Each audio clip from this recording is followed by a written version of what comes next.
একটা মজার জিনিস দেখে আপনাদেরকে চলেন, আপনার একদিন মনে হলো যে $8 লাখ সোনা আপনিও কুড়ায় পেয়েছেন, সেই হতো না? তো চলেন, আপনি যদি এই সোনাটা কুড়ায় পেতেন তাহলে নিউজটা কেমন হতে পারতো। তো এইখানে মনে করেন আপনার নাম কুদ্দুস মিয়া, তো এইখানে আপনি লিখে দিলেন কুদ্দুস মিয়া পেলেন, তারপরে শেষে একটা $8 লাখ সোনা, এক্সাইটমেন্ট অ্যাড করে দিলেন।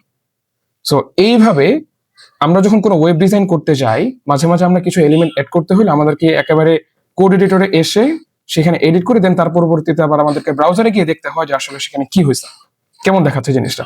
আবার যাদের একটা মনিটর তাদের তো আবার ভালোই প্যারা হয়। সো চলেন আজকে আমরা দেখবো এই জিনিসটা কিভাবে খুব সহজেই করা যায়।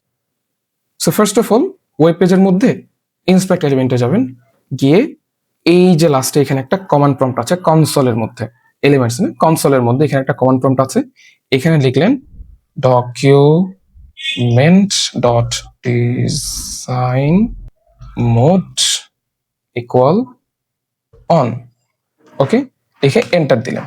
ঠিক আছে, এইবার মজা, মনে করেন আপনি এখানে লিখতে চাইলেন যে আমাকে শিখিয়ে দিলে পারবো, অথবা আপনি এইখানে লিখতে চাইলেন যে তোমার ঠেকা।